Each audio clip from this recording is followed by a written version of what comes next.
just going to wing it today. We're going to talk about the comprehensive plan. So I'll just do an introduction for everyone who is listening. Welcome back to Action Hour with Marianne Edain, Steve Erickson, and myself, Amanda Bullis.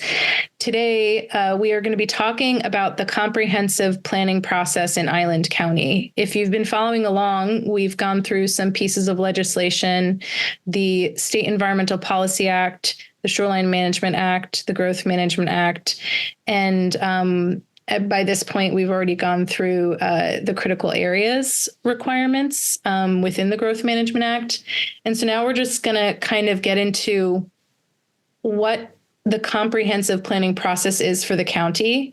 And so I guess to start off, I guess I kind of want a little bit of an overview for people to remind them of how the Growth Management Act is related to the comprehensive planning process. Sure. The Growth Management Act was a sea change in land use law in Washington. Before that, counties may or may not have had comprehensive plans, but they really had no effect. They were pretty much all voluntary. Mm-hmm. So they were just kind of general wish lists that, were never really implemented. GMA changed that. Counties had to adopt comprehensive plans, and then they had to adopt regulations, the zoning, that actually implements the comprehensive plans. Consistent with and carries out the... Right. So the comprehensive plan is policy that must be consistent with and carry out... Other way around. The zoning and the development regulations must be consistent with and carry out the comprehensive plan. Okay. The comprehensive plan has to be consistent with the statute, the Growth Management Act. Okay. Comprehensive plan is consistent with the statute, the Growth Management Act, and the zoning in the county must be consistent with and carry out the comprehensive plan. Right. Great. So this is where a lot of the comprehensive planning process in a county is about planning for growth, as we talked about, and then having zoning ordinances and other policy ordinances that are consistent with the plan around that growth. Yeah, that's right. Yeah. Okay. And so there are, and I've lost track of how many elements. There used to be 13, quote, elements that were required within a comp plan, and I think the legislature has added at least 2 new elements. So we're up to 15. One of the problems, and what has caused trouble ever since 1990, is there is no order. No one element is more important than any of the other elements, and they are inconsistent. So that in carrying out one, you may be tripping over or violating another. And that has caused all manner of problems and confusion all these many years. Right. And that kind of relates to when we were talking about the Growth Management Act itself, how it is a goal balancing policy because there are conflicting aspects of it. And I think one of those conflicting aspects that we are interested in is the conflicting relationship between development and conservation, right?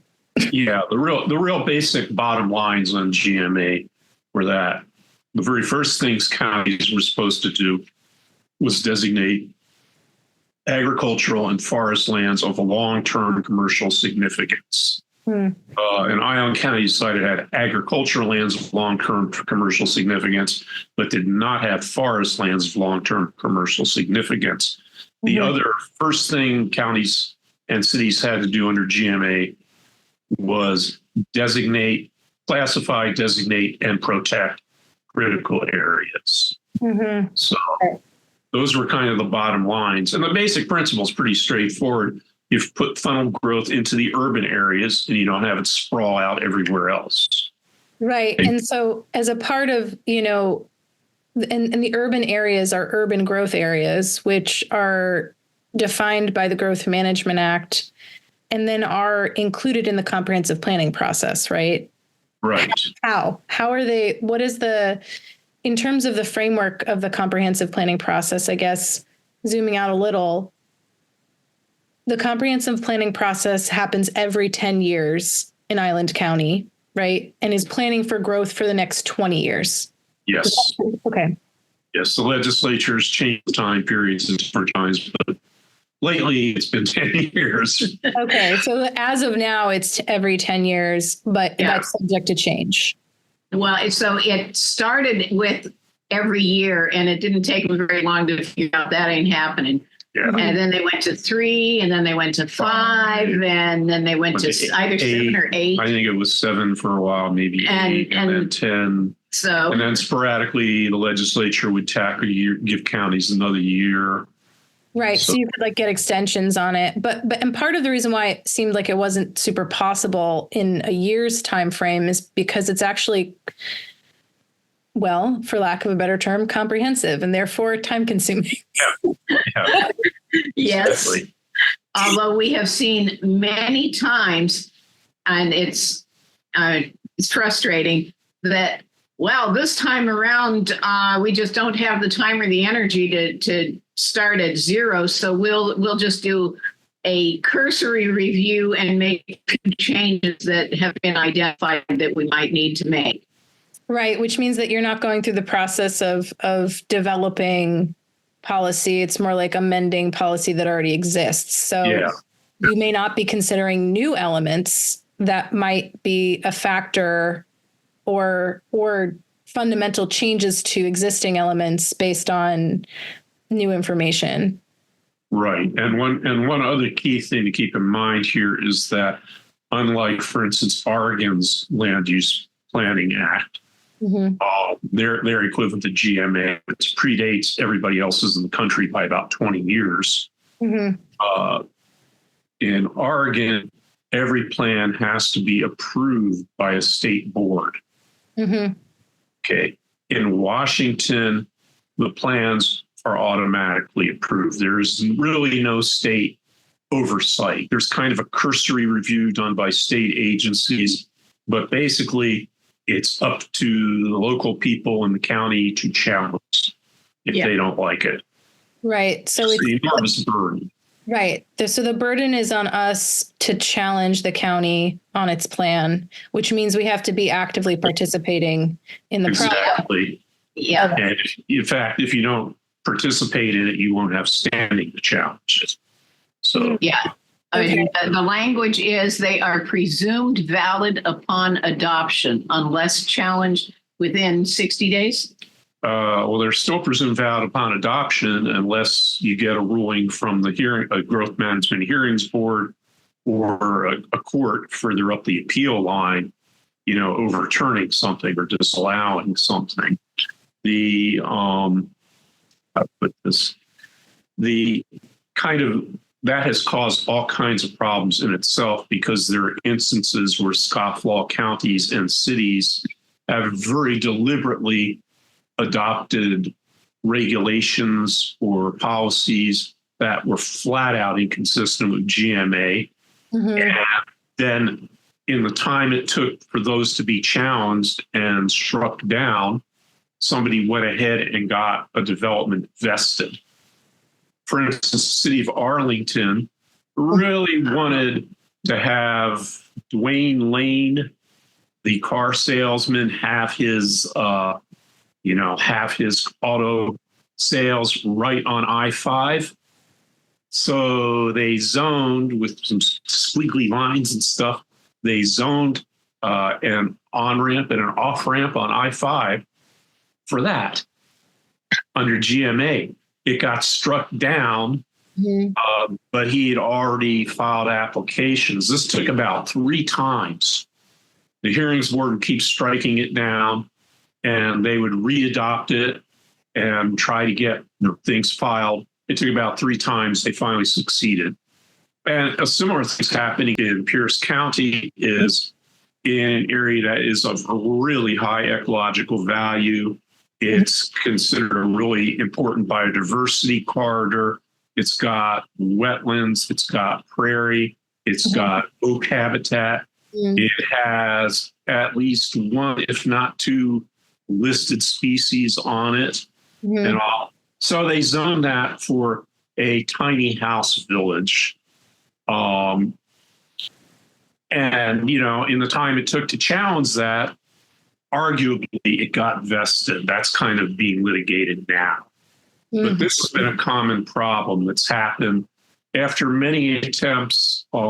That has sort of been reined in a little bit, but not really completely. That loophole is still there, and it's still being used. And that's because of, and that's happening during like a 60-day period. Not even. It's happening. It's happening in the time period between when the county or city adopts the plan and the zoning, and the time when, you know, either the hearings board, the growth management hearings board, strikes it down by ruling it invalid, or a court, you know, does a similar thing. Oh, so they're adopting a plan that allows for the zoning that in these cases, each of these people wanted. So in the case of Arlington, the on-ramp, off-ramp, and in the case of Pierce County, the tiny house village. So they were like, oh, we're going to adopt this plan. And then people were like, great, we're going to, you know, file our, you know, development permits for these get it vested. Yeah. What do you mean by vested? When we say vested, what does that mean? Vesting means that vesting establishes what rules the application or the permit is judged under. So if a county, for example, adopts a new growth management plan and we're the day after the adoption, somebody files a permit application, those are the rules it's vested under. Right, on the date of the application. Right. Okay. Even if it's being challenged, but technically it's when the application is judged to be complete, and that gets kind of technical. But basically, yeah. Right. Yeah. So the loophole is a county adopts a comprehensive plan that is inconsistent with GMA that will likely be appealed. But once it's adopted, before it's appealed, whatever the rules are during the application process, these particular projects are using in order to justify their development. The gas station on the, I guess it would be the south side of a highway in Freeland is an example of that, actually. Oh. Yeah. The Shell station? Yeah, we had obtained a ruling from the Growth Management Hearings Board that the urban growth area the county had drawn around Freeland, which was huge, had to be moved north of the highway there. Okay. And, but the Growth Management Hearings Board did not invalidate the old rule on the spot. And so the county actually put up a sign behind the permit counter at the county courthouse. People apply for permits, telling people they must apply before that date to get it in under the old rules.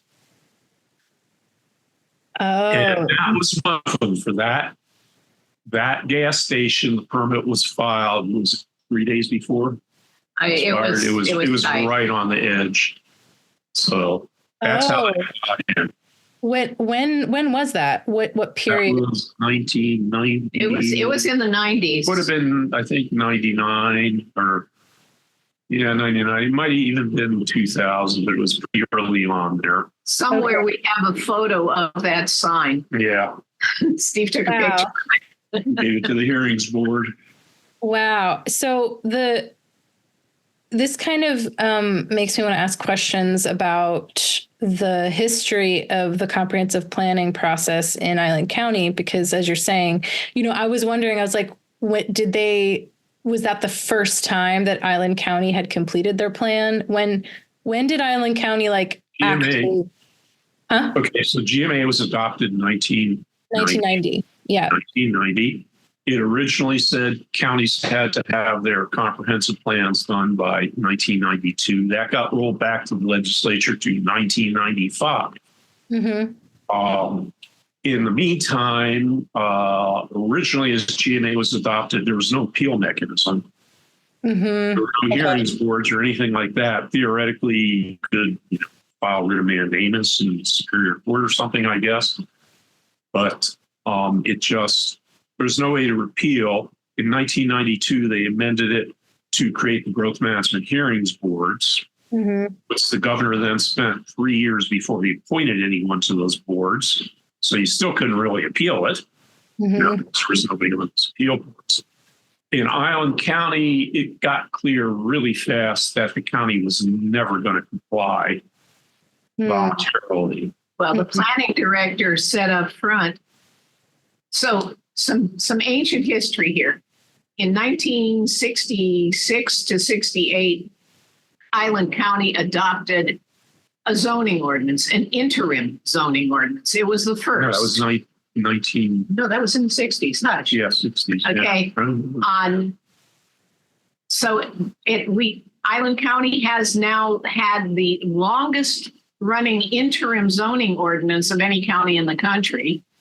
And what used to happen is that the planners, they'd send someone into a back room to write a new zoning ordinance. And they would come out of their back room and have this great new zoning ordinance. And it would go to the county commissioners, and there would be no public involvement or anything. But the day of the hearing in front of the county commissioners, all the old timers would come out of the woodwork and scream and yell, and it would go down in defeat. And back to, rinse, repeat. And that went on for 18 years. And then finally, in 1984, Island County adopted a zoning ordinance, which it didn't have. And based on that zoning ordinance, again, before the Growth Management Act, the zoning ordinance was the rule. And yes, there was a comprehensive plan that was basically a wish list. Yeah, it didn't really mean anything. Right. There was no enforcement. There was no accountability around the comprehensive planning process before the Growth Management Act. But there were, and in Island County, there was no firm zoning from 1966 through 1984. Well, it was, we had things like the non-residential floating zone, which, that was part of it. Yeah, but it was carried over. That's true. It was carried over. So that's why you've got, weird developments in weird places. What's now zoned for, warehousing at the corner of Jewett and, or near the corner, not right on the corner, but Jewett and Coldus Bay. That started, Glendale. That started out as a company from Norway that made PVC buoys. Got kicked out of Norway because they were so polluting. They got kicked out of Everett because they were so polluting. So they found Island County, which welcomed them with open arms because it was jobs. And so they were able to locate there, which made no sense at all. So you see a lot of those kind of things sprinkled around the county. So, the upshot here is that Island County got a genuine zoning ordinance in 1984. Comes 1990, the Growth Management Act, and our planning director at the time, Mr. Larry Korsick, said, well, we just got a new zoning ordinance. We're doing fine. We don't need all this new stuff that the legislature has done. So we don't see any reason to do any of this process. We're good. And the Planning Commission charged with, creating a new comprehensive plan would have usually at least one and often two hearings a week. And this went on for 3 years. It was totally enervating, and yours truly here went to most of those hearings and most of those meetings, twice a week, every week for years. And it was really clear pretty early on, this is just going to be a lot of wheel spinning. Nothing was ever going to get adopted. Nothing was ever going to get finalized. Finally, January 1st, 1996 was the first day the counties had to have had a comprehensive plan adopted under GMA. Mhm. And of course, very few counties met that deadline. Many. Iowa County certainly didn't, but Iowa County was never going to adopt anything. It was pretty clear. So first, as soon as that deadline hit, we started filing appeals for Growth Management Hearings Board, and we started winning because it was really clear they hadn't adopted. Therefore, So by 1996, there was an appeal mechanism. there was an appeal mechanism. We started appealing, and the act allowed for growth management hearings boards to strike down regulations that were deemed to be inconsistent, to substantially interfere with the fulfillment of GMA's goals. To substantially interfere with the fulfillment of the Growth Management Act's goals. So you've read it more recently than I have. Well, I'm just repeating what you said, I have read it more recently than you. So the Growth Management Hearings Board, I mean, there was no case law, nothing like that on how you interpret all this. Right. So I convinced the Growth Management Hearings Board really early on that they had the authority to adopt existing regulations that hadn't been adopted under GMA. Zoning, or that had been adopted under GMA. So the old zoning that was not adopted under GMA, I basically started getting the Growth Management Hearings Board to invalidate whole swaths of the zoning code. The 3.5 houses per acre around the shoreline, I got that struck down pretty early on. A bunch of those prevented any further rezones of agricultural land. There were a whole series of those, and at a certain point, enough had been struck down so that developers started bitching to the county commissioners that they couldn't get anything approved because there were, the regulations weren't there anymore. And that's when the county went out and hired, this consultant lawyer to ram through, finally shepherd through a GMA comprehensive plan. Yeah, so the timeline is that Steve, the first appeal was actually in 95. It's numbered 95. It was heard in 96. Yeah. There were a series of them in 96. And early in 97, the county hired Mr. Keith Dearborn, who had actually already worked for Island County, the 84 zoning ordinance. We worked with him on that 1984 zoning ordinance. And back then, he was one of the good guys. Yeah, Dearborn, in the meantime, had become, I think he served as director of the Building Industry Association of Washington for a while, organizations like that, if my memory's right. Yeah, and he actually, he had a degree in land use planning, and he was an attorney. And so the commissioners basically hired him to counter Steve. Yeah. Okay. For 15 years. Yeah. 15. So, wait, sorry, say that. What is Steve saying? Because then that continued for about 10 years. Yeah. You and Keith Dearborn were professional adversaries for 10 years over. Yes. Yeah. Yes. Okay. But so the zoning, Island County adopts its zoning ordinance in 1984. Right. The Growth Management Act is passed in 1990. And by 1996, all counties in the state of Washington are supposed to have adopted a comprehensive plan that is consistent.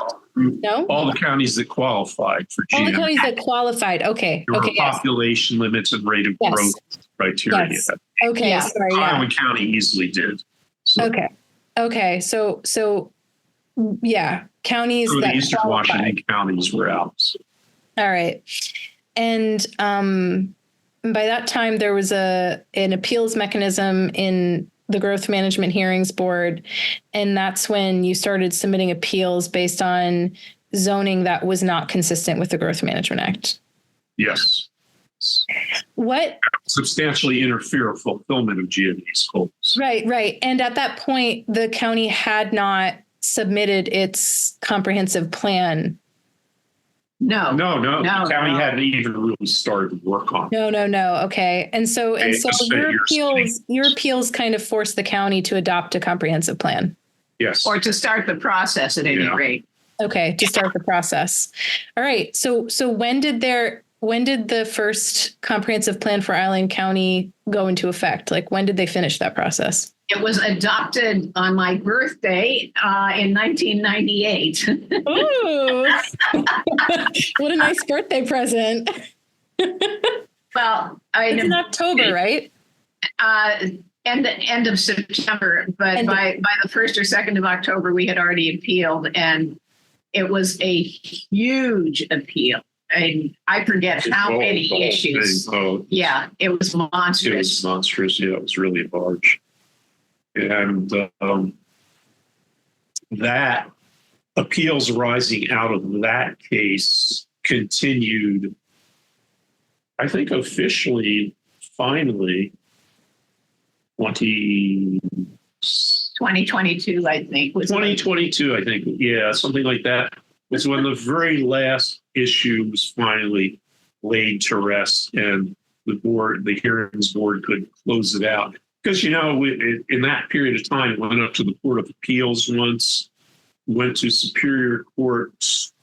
Oh, more times than I can remember. A few times, and lots of, back and forth with the Growth Management Hearings Board. Because the Growth Hearings Board would, find something, find something not non-compliant with GMA, would go back to the county. And the typical pattern was the county would then pull out all the stops trying to justify what had just been struck down, go back to the hearings board.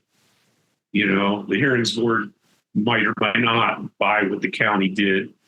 Then, then we might go to court. So, it just went back and forth. The county went to court a few times. Wow. So is it just like a back and forth for over how many appeals did you file between? I've got a spreadsheet. I haven't counted yet. Well, the really big one is 98-20023C. That was the initial comp plan and zoning code adoption. That was the big one. Then there were some separate ones along the way regarding critical areas. Mostly. Oh, the road split parcels. There was road split parcels where the county allowed any parcel that was split by a road to be 2 parcels. Oh, so if you were able to get a road through, you could subdivide your property without having to go through that process. Classic example. This was oh, I know who you mean. I can't think of his name anyway. But it was 40 acres. You could subdivide down to 10 acres without going through any subdivision process. So he subdivided the 40 acres, an unregulated subdivision, subdivided into 10-acre parcels going across the road, the public road. Instead of 10 squares, he made 10 long, skinny strips. 4 long, skinny strips. And then he subdivided it again based on the road, made 8 5s. So I went to the hearings. Well, I had already gone to the hearings board on that issue, the road split parcel issue, before the hearings board said, you can't do this, and sent it back to the county. And the county tried to justify it again, went back to the hearings board, and then the hearings board invalidated it. Well, they adopted a new code that was exactly the same as the one that got invalidated. Yeah, with different findings and tried to justify it. Trying to build a record to justify it. That was typically the response. So an unregulated subdivision is when you don't have to apply for a permit in order to subdivide your land, right? You don't have to apply for a subdivision. It's actually called an unregulated segregation. No, unregulated segregation. And now you have to have at least 80 acres to subdivide into 40 parcels of land. Which is a great improvement. Which is just a huge improvement. Yes. Yeah.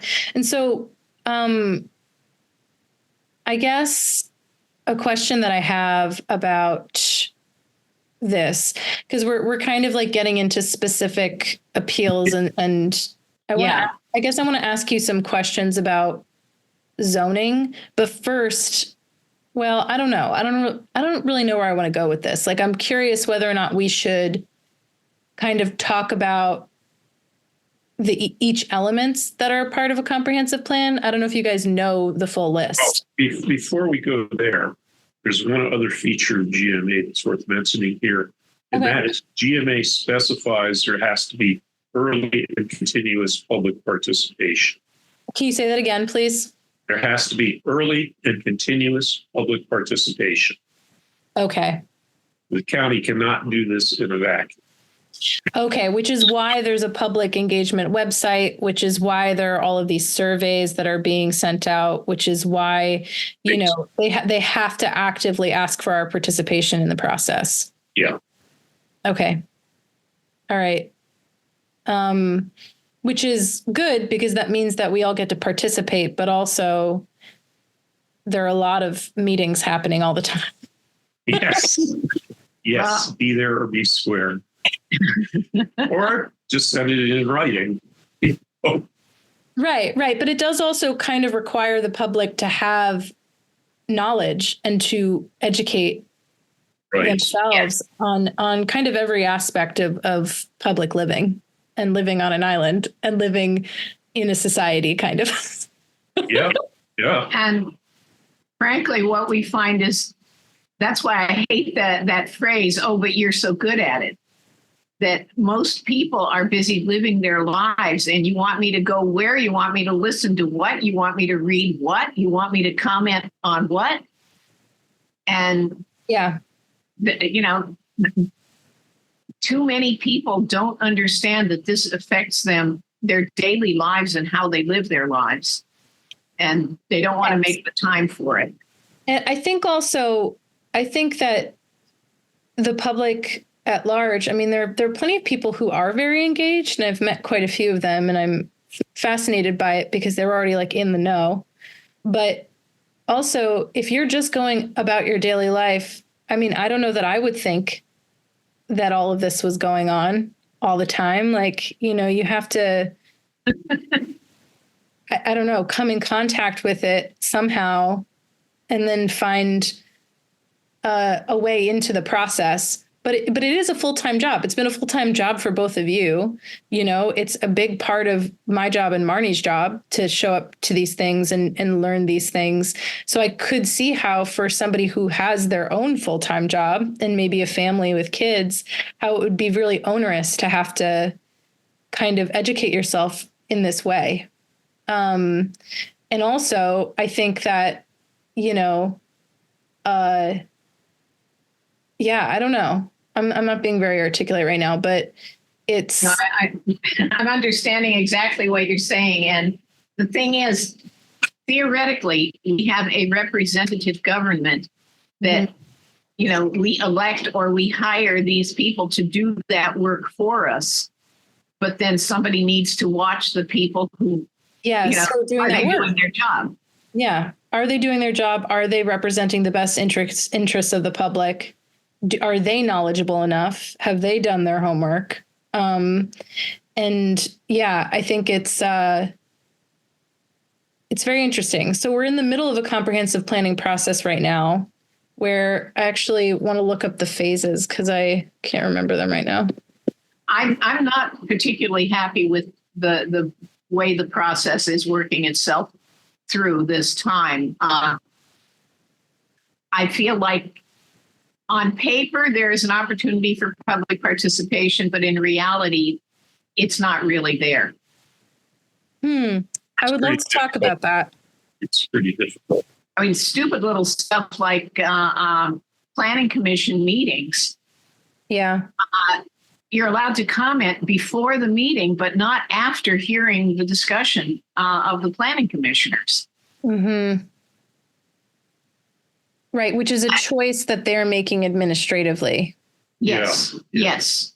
So it's that kind of thing. And what has been the case in the past, and God knows we've been through enough of these, that each item on the agenda, at the end of that particular agenda item, then the public is invited to comment on that agenda item. After, so, you know, the staff does a presentation, the commissioners ask questions, state make their comments, and then members of the public are invited to respond. Mm-hmm. But that would be much more participatory, and and is an option. That's an option. That's something that could be done. That's something that is not currently being done. And exactly. We are being asked to give comment before the conversation has happened, which means that we actually aren't participating in the conversation around each of the elements.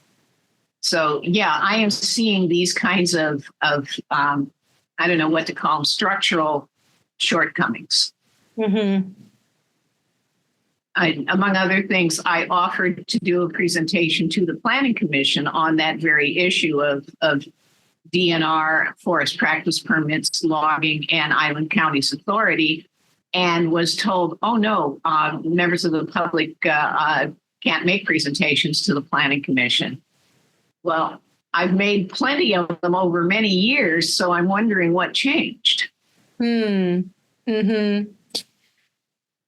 Okay, but in the current timeline right now, the comprehensive planning process was launched in the summer/fall of 2023.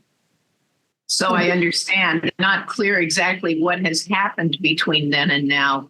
I'm not. Right. Well, it's supposed to go project launch, countywide planning policies, shaping the plan, refining the plan, finalizing the plan, and then plan adoption. And right now we are in the shaping the plan phase of winter through fall of 2024. And then the final plan adoption is supposed to happen by December 31st of 2025. And I'm not into that kind of, I don't know what to call it, planner speak maybe, but what does that mean, shaping the plan? What is the reality on the ground? Mm-hmm. Great question. I mean, from what I've seen of attending some planning commission meetings, is that they've been going through line by line the 2016 plan. Yeah. Yeah. Which is, good as it goes, but, kind of to my way of thinking, avoids having an overview of the whole thing. Right. Because it's kind of like the shaping is shaping of old policy as opposed to generating new policy. And on the one hand, the review is necessary. On the other hand, things have changed since 2016. There are some basics. I mean, right now, we're in the middle of the critical areas ordinance or critical areas comp plan issues. And we've got some good planning commission members. Mm-hmm. So that, when I presented them with an alternative definition of, rural forest, they agreed to it on the spot. They said, yes, this is a good definition. It corrects the serious problems in the previous definition. Mm-hmm. I have not seen staff adopt it yet. I'm not sure how long to wait before I say something, but, it was very clear in that meeting that the Planning Commission said, yes, this is good. Let's adopt this language. So is it not clear in the process? That language, would that language be adopted in the 2025 plan? One hopes, but, I expect to see iterations. Okay.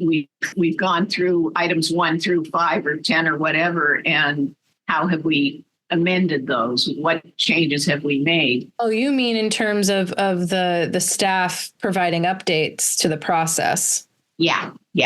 And we haven't seen those. That's true. We haven't seen any kind of, and there hasn't been any public outreach around that to be like, here's where we're at with the process. Here's the language we've adopted or changed. Here's, the areas in which we still have to write new policy language. I mean, the whole natural resources element is very underdeveloped, and the Planning Commission agreed with that. And I don't know that there's been any follow-up around that. An interesting question. I mean, the big issues are between should and shall, and that's always the case. Can you explain that for people? What do you mean? Yeah. Should means it would be a good idea. All other considerations, maybe this would be a good thing to do. Shall says you got to do it. Right. And you're saying in the language of the previous comprehensive plan, there is should language in that plan? In a lot of places, not in all places, but in a lot of places, there's the conditional should rather than the imperative shall. Okay. And are there any places you can remember from the 2016 plan where the where should is used and shall should be used? Shall should be used. Sorry, that was funny. If I were on my own computer, I could pull it up, but I'm not, so I can't find it right now. But it was a major point of discussion for the Planning Commission a couple of meetings ago. Mm-hmm. Yeah, and there was another conversation that the Planning Commission had around what was it? It was like enforcement versus what was the previous encouragement versus enforcement. Encouragement versus enforcement. Yeah. And I think there was a lot of encouragement language in the natural resources section and other places. Yes. And the Planning Commission was wanting much stronger language that the imperative enforcement of the policies. And yeah, so that's interesting. So there are a lot of questions around language in the comprehensive planning process that, when implemented and carried out, can have huge impact. And and so being very specific about the language now and as implicit as possible allows for zoning and ordinances to be made that are stronger if the language is stronger. Yeah. Now, one of the things, we haven't gone through all the elements, which I don't have on the top of my head, but we can do that another time, this episode. But I think maybe we'll just go through the elements in another segment. But the two new elements are important. One of them is around affordable housing, of course, and the other one is climate change. Mm-hmm. And how to incorporate those two elements issues in all of the other elements. How do you relate climate change to zoning? How do you relate affordable housing to zoning? How do you relate climate change to shoreline issues? Is affordable housing a separate element from housing? No. It's that the housing element has been changed. I mean, I haven't even looked seriously at the housing element in the past because it was never one of my issues, to be honest. But what is being said now is that, okay, so each jurisdiction is assigned a 20-year population projection. Now, the new housing element says that it's not enough to say you're going to have 10,000 more people. You have to determine what percentage of those 10,000 people are going to live in very fancy big houses, what percentage are going to live in those tiny homes, and basically build your zoning and other regulations to make that possible. Well, the county can either basically accept what OFM has, the Office of Financial Management and Budget, state office, has given them in terms of what proportions of these different, income brackets are, the county needs to accommodate, or the county can do its own work and try to say, this is what we're going to do instead.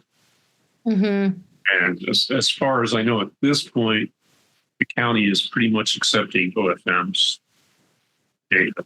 Okay, so But there is some back and forth here in terms of where the population is going to go.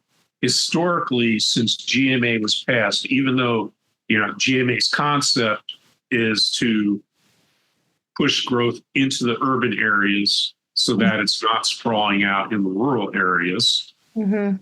Even though that's GMA's concept, what the county has done historically is basically not doing that at all. And so from the time of GMA's adoption till now, what is it, over 50%? Well, over 65 to 70% or so has been in the rural areas. And so now, Oak Harbor's going, well, you're saying we need to take most of this new population increase, which makes sense because Oak Harbor is the city of the county. Right. And so there, I'm not sure where that's at now, but the cities and county were dickering about that. So Oak Harbor has accepted that population projection. Mm-hmm. Not happy about it, but there it is. Langley ended up accepting it. Mm-hmm. Coopville has a free pass because they're within EV's reserve, and so they don't have to expand their urban growth boundary at all. Mm-hmm. But they do have to plan for new, like I'm looking at the housing allocations according to the last meeting that happened, and it looks like 27.39% of growth is planned for unincorporated Island County, which is what we're talking about. When we talk about rural areas, it's unincorporated land. So like almost 1/3 of the growth is going to be happening in rural areas. Actually. And that's just about flipping what has historically been happening on its head.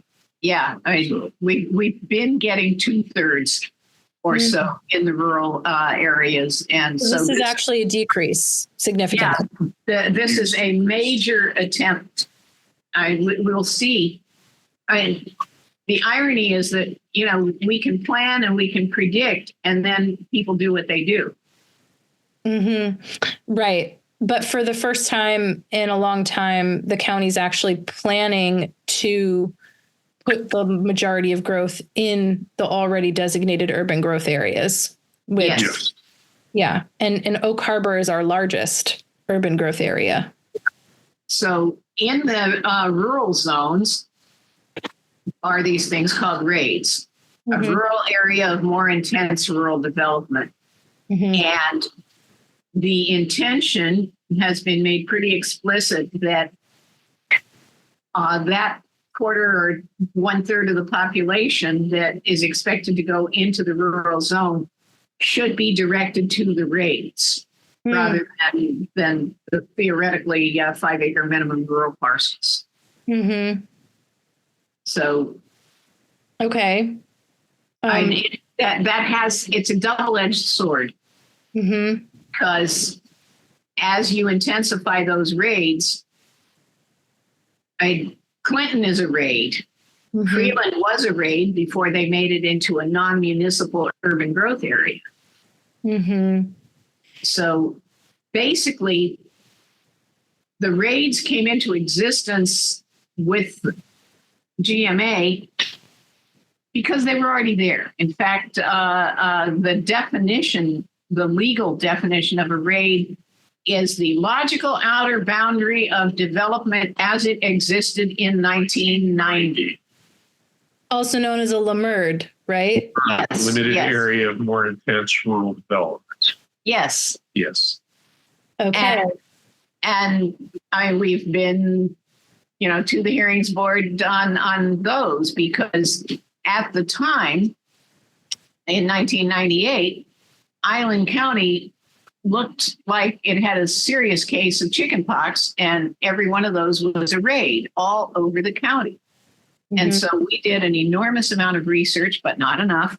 that every one of the raids that we challenged and had the research to demonstrate that, they were trying to expand on the potential development there, that there was not development as of 1990.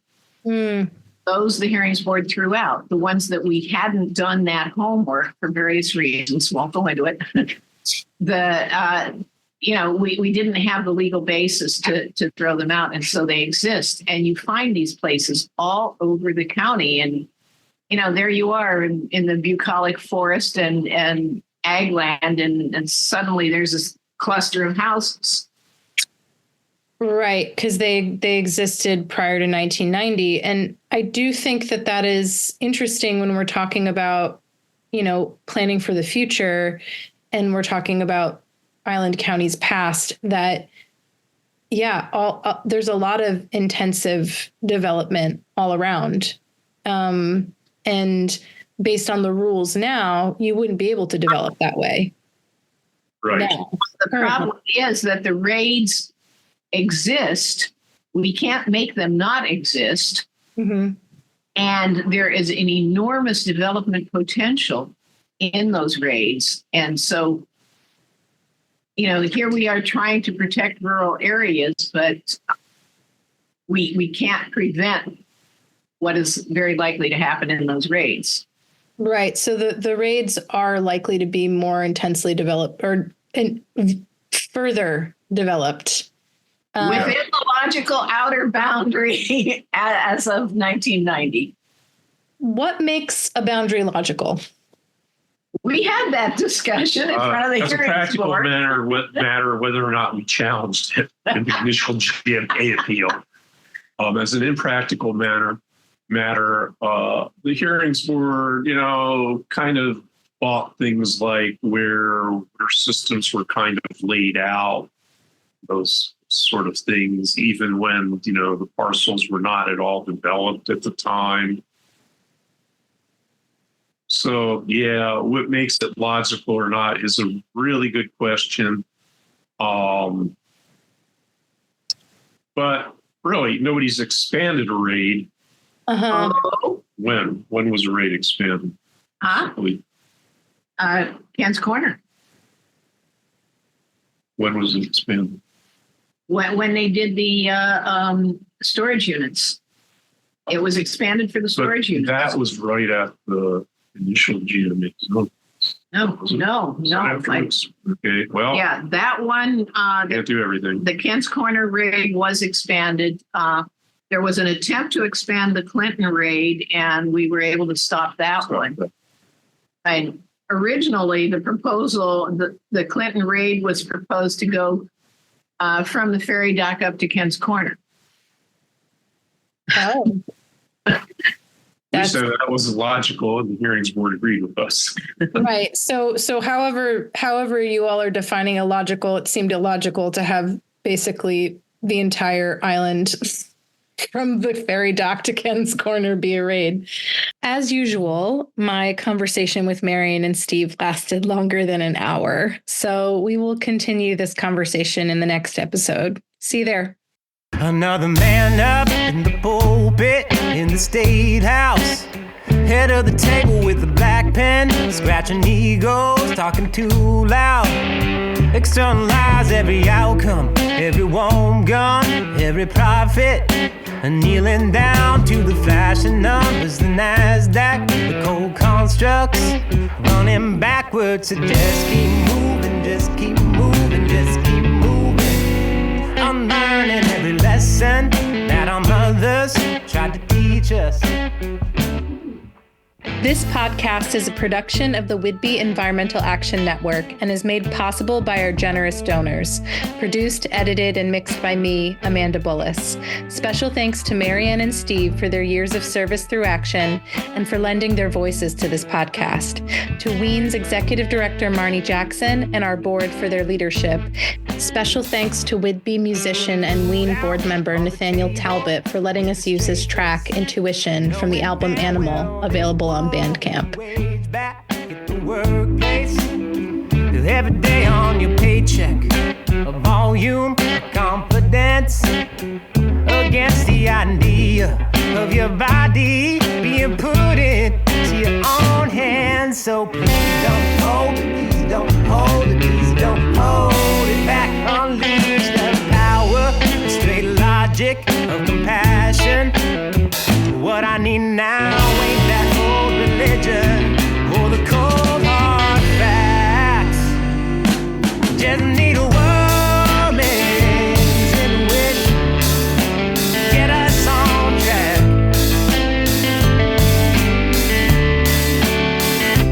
Just need a woman's intuition, get us on track.